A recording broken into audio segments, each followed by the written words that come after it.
Welcome to the Mike and Alison After Hours podcast with your hosts, mshelah and Alison Haas, talking business with real business owners in the Mid-Atlantic region.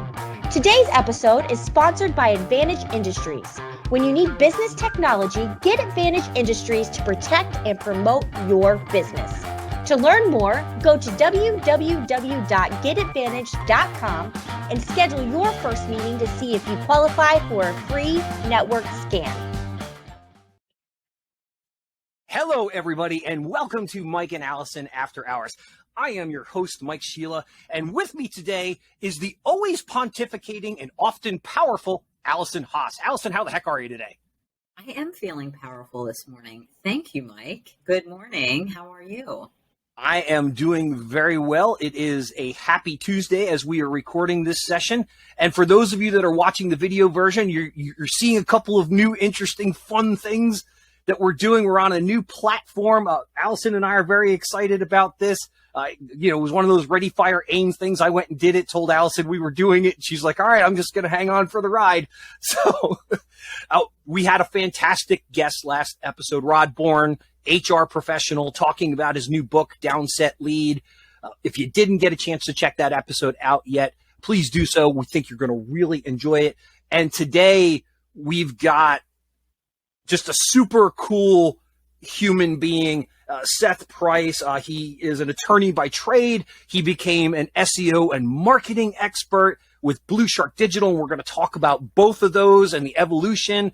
Naturally, we're going to talk to Seth about leadership because he literally built a law firm from 2 attorneys to 40, and that is no small task, ladies and gentlemen. But you may mention last week to kick off 2022, we announced that our good friend Gloria Larkin is kindly donating a copy of one of her books, and you can win it on our show. All you have to do is subscribe to the YouTube channel or to Podbean or, frankly, iTunes or Stitcher or TuneIn or iHeartRadio or Audible or Spotify, or even ask Amazon Alexa to play the Mike and Alison After Hours show for you. Then once you've done that, share the show on social media. So whether that's LinkedIn or Twitter or Facebook or Instagram, and then tag myself or Alison. That's all you have to do to get your chance to win a free copy of the book. Gloria will personalize it for you, and she will also mail it right to you. So how cool is that? As I mentioned, we have a serial entrepreneur on with us today, a man who is an attorney by trade, who grew a law firm from 2 attorneys to 40 here in the Mid-Atlantic marketplace, figured out, hey, I'm kind of good at this marketing stuff. So he founded BluShark Digital several years ago. And Seth Price, welcome to Mike and Alison After Hours. We are so excited to have you on the show today. Great to be here, Mike and Alison. Hey, Seth. Thank you. So, Seth, Alison is going to take you through the first segment of the show, which is called Who, What, Where, When, Why, How. And then she's going to hand you back to me, and you and I are going to talk a little bit about leadership for a few minutes. So, Alison, kick us off. Take it away. Thank you, sir. Seth, again, welcome. Thanks for joining us this morning. We love the jack of all trades types because I think our audience can relate a little bit more, especially as they're trying to find their footing in the entrepreneurial world. So this part is really for you to steer. It can be interwoven with personal. It can be all business. Most of our guests do a combination, but really, the baton is for you to carry and tell us who you are and what do you want the audience to know about Seth Price. Well, look, great to be here. Love the concept of the show. I speak to a lot of entrepreneurs, and the fact that my world, way that I built my business, at least the law firm, was in the B2C world, right? Where we face consumers, injury law, criminal law, trust and estates, family, things like that. DC, Maryland, Virginia, now South Carolina.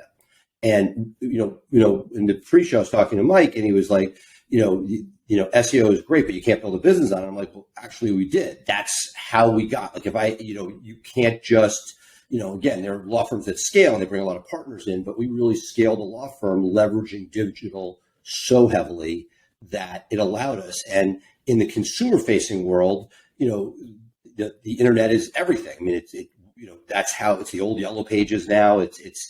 There are people that ask, and I sort of look at it as a continuum. Criminal law where we started is one of those things that, God forbid, a friend of yours got a DUI. they're not going in networking to find out where to go. They might occasionally, but it more often than not, if my kids say that's kind of cringe, 90% of the time they're going straight to the web. Something like injury, they may speak to a friend that had an injury lawyer before. They may see a name on TV, but a lot of people go to the internet. And let's take something like trust and estates. That's more analogous to a B2B player because a lot of real estate agents and financial advisors feed those cases to the trust and estates lawyers. But some people say, you know what, I want to do my own research and go my own way. So for us, what we have done is basically put ourselves out there and found the social touch points so that when somebody does have a need, we can give them instant gratification. And, Price Benowitz, which started about 15 years ago, was the first time that somebody had sort of taken marketing and added excellent lawyering to it. There were people that marketed, but generally it was the worst of the worst. And we have sort of set up excellent lawyering and layered intake, which is sort of in the business world normal. Like somebody calls for, Dell and they need a computer. There's somebody there to answer their question, figure out what they need and get them and so we have done that in the legal space where all of the calls, texts, emails come in, and we have a back team that figures out this is what you need, this is who can help you, and making sure we connect somebody in their time of need to that. And that's the B2C world. As we took, as I did that, I said, okay, this is a need. I like it. You do what you like. You guys clearly like doing the show. And that's the way it happened. If I said, hey, where's Mike's IT blog where he writes, I hope I'm not doing this wrong. Like if you don't love writing, it's going to be an empty blog versus if you love this, you can transcribe this and turn this into content and you're having fun. You guys jump off the page at how much fun you are having doing this. And you wouldn't have all the episodes you did if you didn't enjoy this. You're people, and you didn't want to sit there grinding away, churning out written content. You've done this. So I took what I loved, which was this digital marketing. SEO was our sort of forte, and we brought that to other law firms. The original mantra was, we've done it for Price Benowitz, now let us do it for you.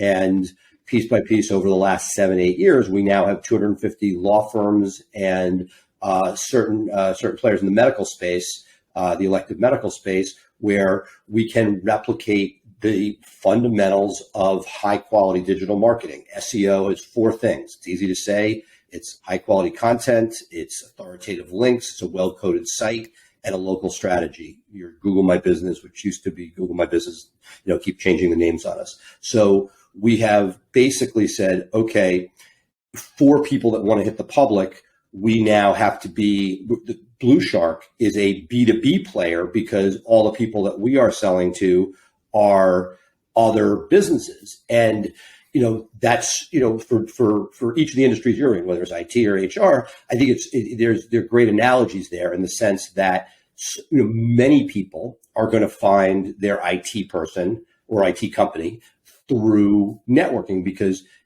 how do you know? I don't know who's good, who's not good, what's fair pricing, what's not. If somebody else, your buddy likes it, your buddy's company does well, then that's great. There's a touch point. A certain number of people throw their hands up and they're like, hey, I don't have that and I need a place to go. And that's generally where search comes in. And so, in the HR space, similarly, it's very hard. You can get the names of the 3 or 4 major players out there through search, but how do you know what's right for you? And then there's the intermediate, which is like sort of, given that we're in the B2B space for BluShark, looking at outbound. So for me, speaking nationally, that's been a big mover. COVID came, we're like, oh, there's a podcast. I now have 2 of them myself. I have one on digital marketing and law firm growth and another one. Please tell us the names. We'll put them in the show notes. So we have Max Growth Live, which is something I co-host just like this every week with a fellow lawyer from Connecticut, where we talk about law firm growth strategies. And I have one that is focused on SEO and digital marketing, where we have thought leaders in that space. And that can be found on the BluShark Digital website, where we have, people that you may even have heard of, like a Rand Fishkin and others who are leaders in the digital space there. On the law firm growth, it's much more, there's a lot of me and my buddy talking about our own trials and tribulations of our own firm. But over time, we've had a lot of influential guests like Vern Harnish from Scaling Up or Michael Gerber from eMyth, and brought those guys in because for our audience and for what we do, and I'm sure for many of you, for those other business owners listening, it's the same issues. It's HR issues, it's hiring issues, it's operations issues, it's technical issues. It's all of these different pieces. I often think of myself as a business owner, as from my waitering days, as the expediter who stood between the line chefs and the waiters getting the food out. And wheel guy. Yeah. Now, my brain is exploding, Seth. There's so many things and in so many different directions. I'm fascinated at that you went the legal route and then marketing route. I personally hadn't heard of that combination, so I'm just so curious how it got spun. But forgive me, and if I'm thinking this, my audience is probably wondering: law firm separate from BluShark or Blue? Separate entities. Got it. It was our in-house digital group that did the work at Price Benowitz. I loved it, and it's an interesting story in the sense that when you have in-house marketing, it's a cost center.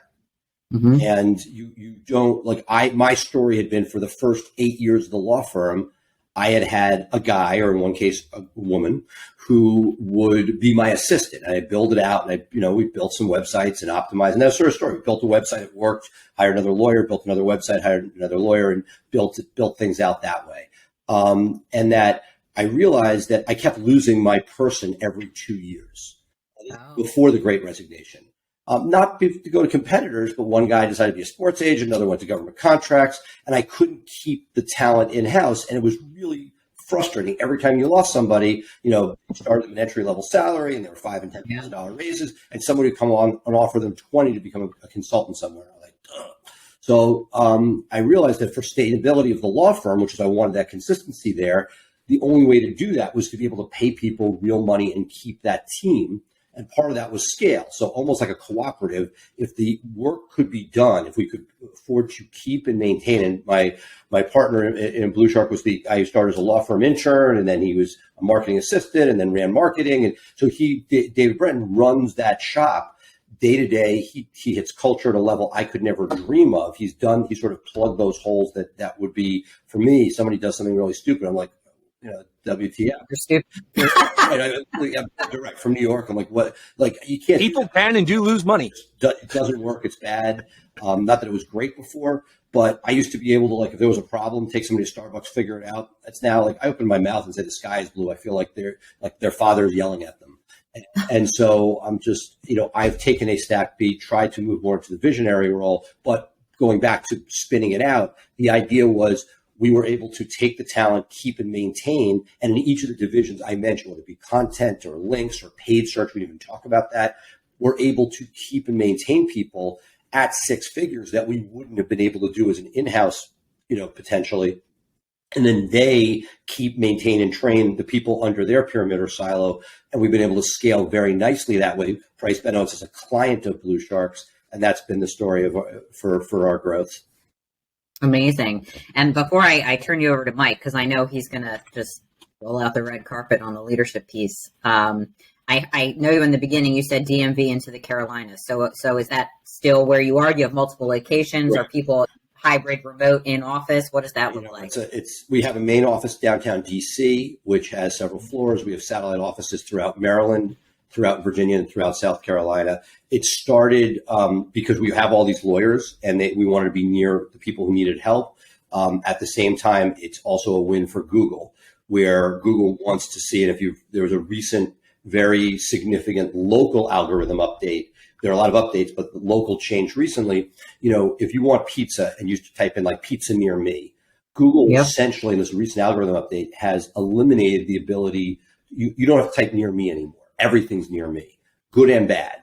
So before you own the city of Chicago, if you were the top injury lawyer, now they're giving you a region and your strength doesn't travel as far, which is bad for the dominant players and for the smaller players because it gives you opportunity rather than being squeezed out. If you're cynical, Google wants to make more money and sell more paid search, but it's the way things are. Our strategy that we've used for Price Benowitz and advocate for others is to spread yourself out as best you can. Google has rules. It can't be a Regis and you just put pins on the map, but some sort of thing that passes the Google and the laugh test, as we call it in the law, if you can make the argument without laughing, that if you can put yourself out there, that's a great strategy for the world that we play in. Great. So last three questions. I know Price Benowitz, who your ideal client is. Who's your ideal client for BluShark? Historically, it's been consumer-facing professional services.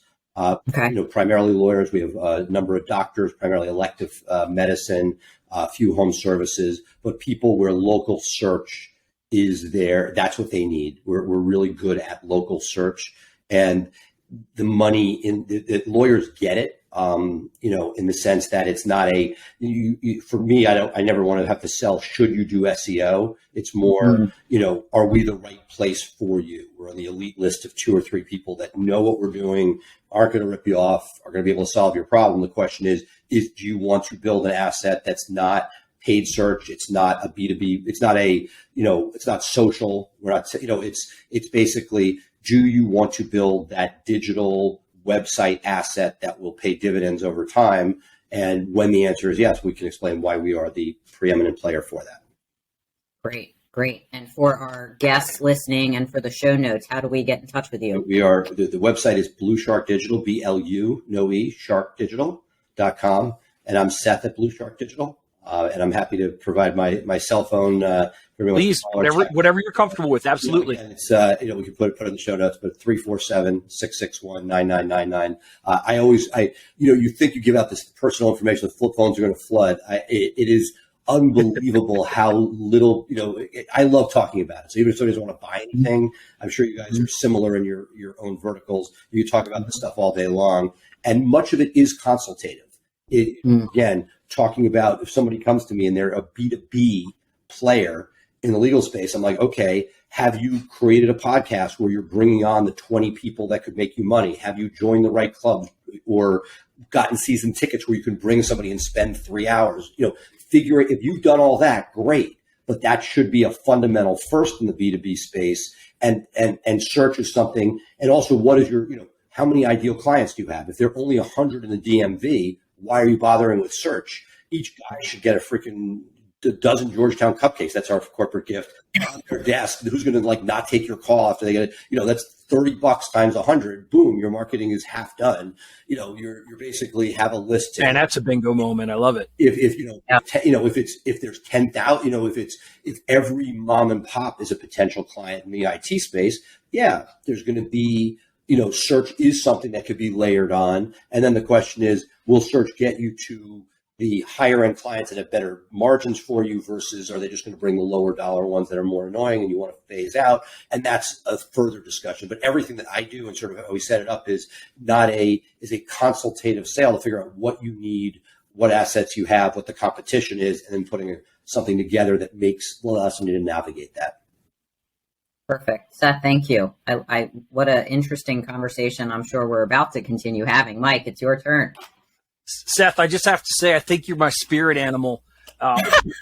We could do a show just on you talking about marketing because, again, as we were talking in the green room previously, it's so critical to a business being successful. But I want to pivot to the leadership component of what you've done because you've already stated that you used SEO to grow from 2 attorneys to 40. And I absolutely understand that was a critical piece of growing the business. That said, if you had craptastic leadership in place, you wouldn't have done that. And one of the things that Alison and I frankly nerd out about in almost every episode is what makes great leadership. And we love to get that from our guests. Because if you've built, so the company, people have built things from scratch, that's different than the person that took over a company and exponentially grew it. And they're both useful and they're both interesting and they're both valuable. So just start there. What your perspective on leadership? Because you grew a tremendous law firm and then you just started a marketing company. I love it. I think it's good people. Things that I focused on less that I see now in the rearview mirror, which is so important, is culture. It's obviously it's the what everybody's talking about now. And I think that with the current workforce, younger workforce, let's talk about the sort of the 10 people 10 years out of school, it's a different world. And I have learned that what worked 15 years ago when I started Price Benowitz, we came out when there were no law jobs. People were applying like crazy, and it was I don't want to say easy, but easier when nobody else was. So the fact that we had business allowed us to hire some amazing people. Right now, as you both are well aware, and the audience is well aware, it is hyper competitive for a bunch of reasons, right? We got inflation hitting, people looking for more money. We have the great resignation. We have people coming out of COVID where their heads are like, what's going on? There are all these different things and what people are looking for. And what I've tried to do, and I'm sort of getting more and more insightful, and the BluShark side is it's a classic example where somebody who is, I'm trying to do the math here quickly, 20 years younger than me, is running the day-to-day show, and he's making decisions that are completely counter to what I would be doing personally. Part of it is I've gotten myself out of the HR sausage making. And so I'll give you an example. There are people where it's a disaster for whatever reason. I'm like, we should fire them. It's like, well, we can't because that person is connected to these people and that would upset this. And again, there are decisions being made. So for me, part of it was I love the building, bringing the stuff together. I think that what has specifically at BluShark allowed it to see the way it is the fact that I've gotten completely out of the way. There was a point, and a little bit better, but not much, where we had 3 people, including myself, over the age of 30 within a 50, 60 person organization. Age, and it's not as young as it was, but it is something that I cannot connect the way I used to, and I'm sort of aware of that. And so it's basically, hey, this is you. I'm finding somebody who can do that. And at the law firm, we've had some ups and downs. We had an amazing leader who helped run the show under myself and my law partner Dave, and he was there again. Started from admin up through COO. And fell off a motorcycle 8-9 years in. And it was a real shock to the system, and something that, when you have that, it is very, very hard to replace. So there's a certain amount of just moving the trains along, but only recently have we brought somebody in where I can see those cultural touch points. And again, for the first time, somebody saying, hey, you need to get out of this. Meaning I built the intake team, and we were having some internal issues with running it recently, and it's not as smooth as I would like it to be. And I'm trying to dive in and fix it. And it's sort of like the classic owner driving back down. So I think right now it's almost less is more, that as I have aged, the ADHD, I think, has gotten worse, that the patience has gotten worse, and my ability to connect with people. And so that I've really tried now only to speak to managers. And every time I break my own rule, which is at the law firm more than it should be, and I'm trying not to, that it causes issues. And that really trusting a chain of command is sort of, I would argue, what has allowed that to happen, and that the culture then can be created positively rather than, I wish I was this person who could where I could walk in and own the room and everybody would be great. But I've also seen that no matter what I do, there are certain people in a workforce who are going to say, oh, that's the boss. That can't be somebody who does this, versus somebody who's a little bit closer, who has their finger on the pulse of what's going on. And so trying to balance that has been sort of my current focus. Yeah. Wow.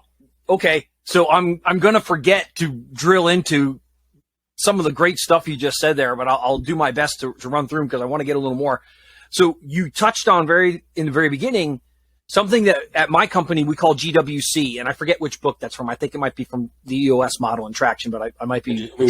Last night, interviewing a traction coach for one of our divisions, and culture was culture eats everything, right? So GWC gets it, wants it, capable of it. That was one of the first things that you said for the culture perspective. And then one thing that I'm hearing over and over and over again is, how do I handle this new wave of professionals? And I think a lot of business owners are terrified to handle these young people right out of college. Not because they're incapable of doing the job, but they literally don't know how to talk to them. I don't. I literally, like, I have recognized this.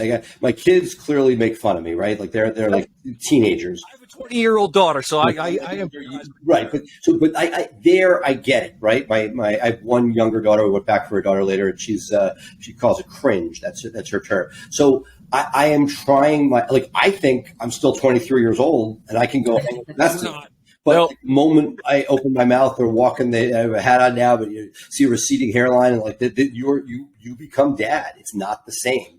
And so I want to be there. I'll go to the cocktail parties. I'll schmooze. I can play, Jewish geography with the best of them, or whatever it is whatever game is being played. But the idea being that on the day to day and the messaging of what needs to happen, I have intentionally, particularly on the BluShark side, stayed out of the company happy hours, like allowing people to, it'd be virtual happy hours at this point, but trying my best to allow that culture to build and grow, which is really, terrifying in the sense that you're taking your finger off the pulse of it. You have to trust the people underneath you. And, history is written by the victors. If you have good people there doing it, that's great. And if you don't, you could easily turn a blind eye and end up with a really bad situation. Yeah. So if there's a message that we can get out to our audience today is it's okay to be afraid of these young professionals. But one thing Alison and I say almost every episode is, as a business leader, to be successful, you've got to get comfortable with being uncomfortable. And that means talking to these people, because you can learn as much from them as they can learn from you. And I think that's a dynamic shift, because I know my parents' generation certainly didn't think that way. Like, I have nothing to learn from this fresh kid right out of college. I'm going to teach them a thing or two. But it is that way because of emerging technology, because of their dynamic. You said that extremely, extremely well. I would go one step further, which is the way that we were taught to manage and deal with interpersonal activities. Part of what's got me to where I am is a drive. Mm-hmm. That drive comes, to me, I would not have two businesses that are both in 5,000 if I hadn't pushed further, if I hadn't worked after 6 o'clock at night, worked on a weekend, pushed myself. There's a current generation, and again, I'm generalizing, but let's follow, where it's 9 to 6, and that short of a flood, they're not, and even then, they do their work, they focus, but this is not a stay up all night thinking about stuff. I send texts and emails. I know it's going to be returned the next morning. Whereas our generation, it was, let me see what it's not a grind. It's a balance of work and life. And what's interesting is BluShark specifically, huge on that. They shut off at 6 o'clock. The one group that doesn't is our business development group, which I lead, where if somebody in Hawaii that wants to talk to you, you can't, there are times when you have to do that. We're on planes around the country speaking at conferences and participating in different things. It's not a 9 to 5 world, but that there is, that has been the hardest thing for me. And part of what I'm trying to do is really allow other people to build and grow that, and not because if I instilled what I think is the right way to do it, I'd probably lose the employees. And even at Price Bennos, we saw this in the intake team. We had a number of people who were, we were using them, domestic U.S. recent college grads who were covering nights and weekends, and it broke. They were able to say, "Hey, I can get paid more and not have to do that. I'm out." And we did not have our finger on the pulse of it. And I count departures based on who you don't want to lose.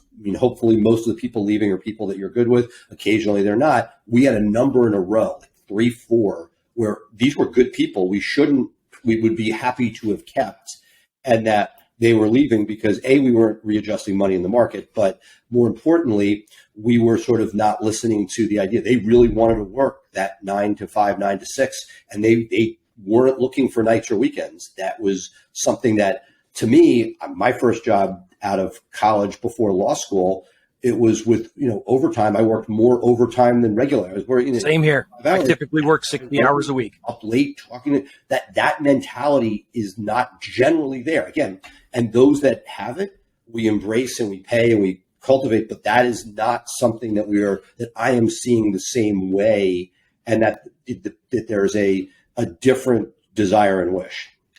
So I want to pull something out of what you just said, because maybe our audience didn't pick up on it, but I think it's a key to successful leadership in today's marketplace.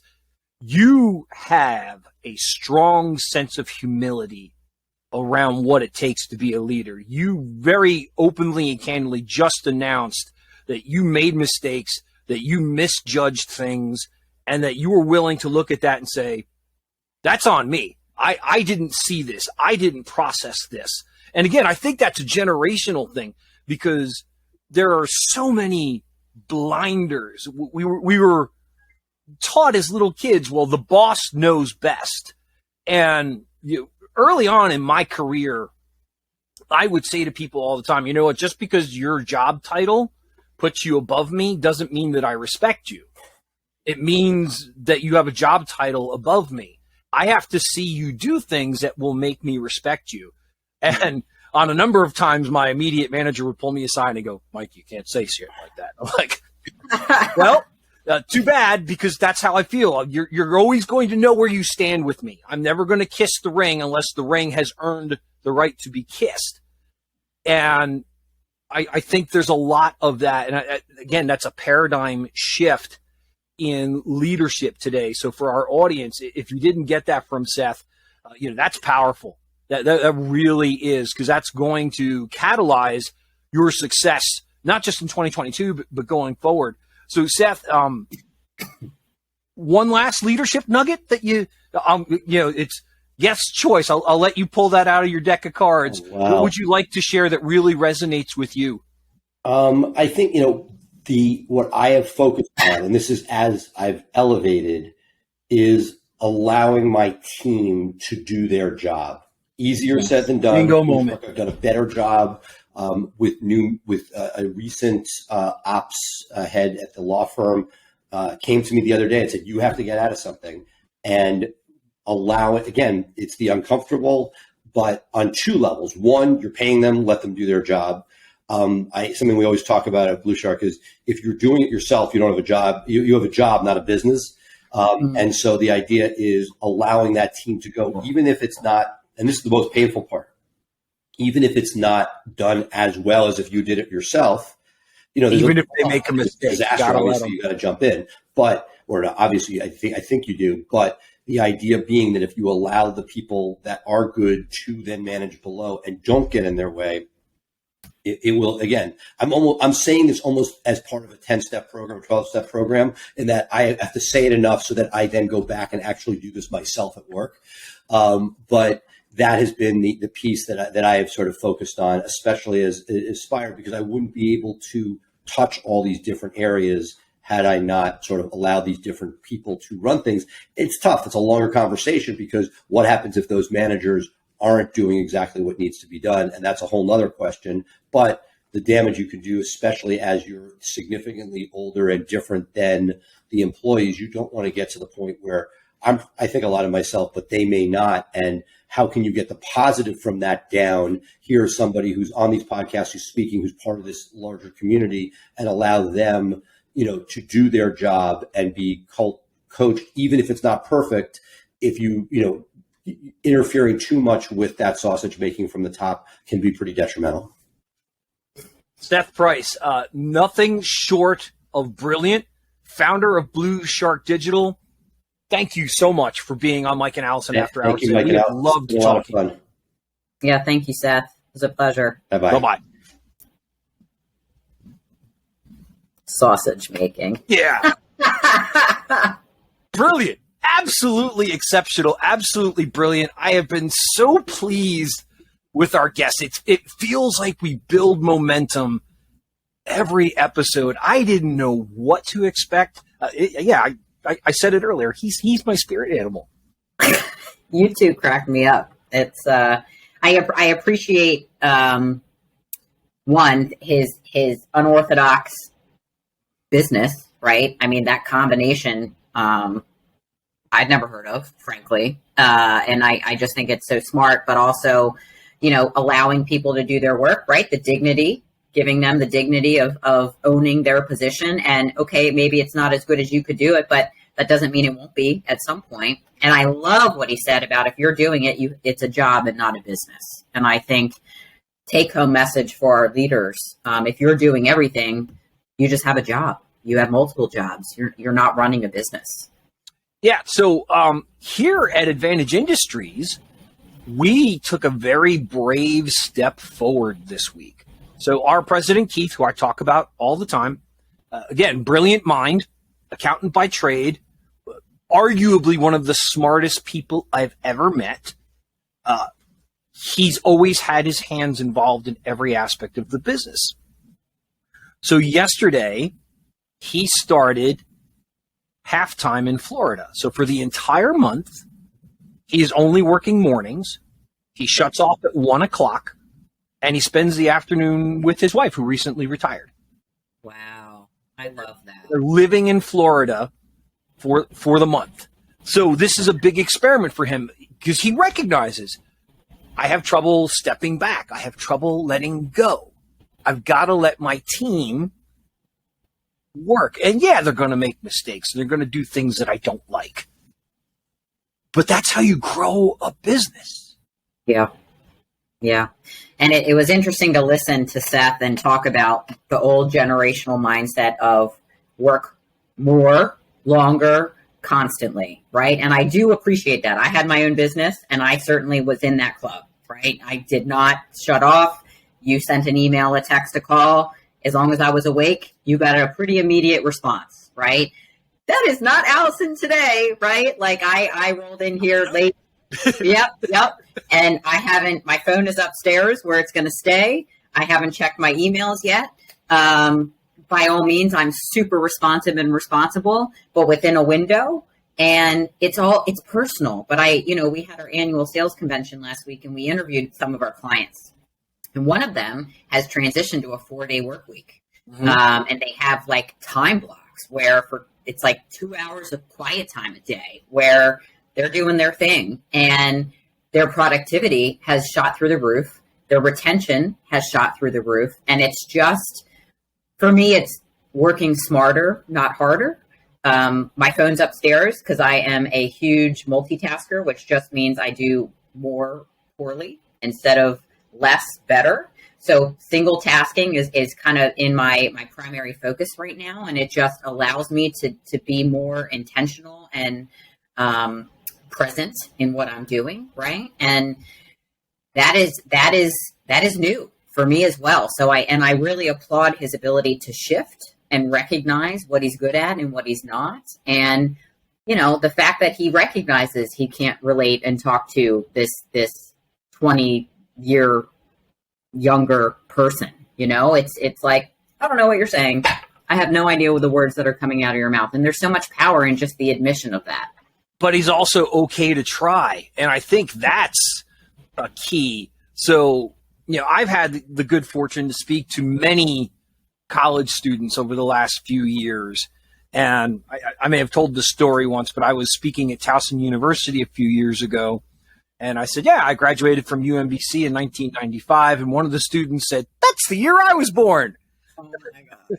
And I'm like, wow, I feel really old right now. Now I have a sophomore in college for a daughter.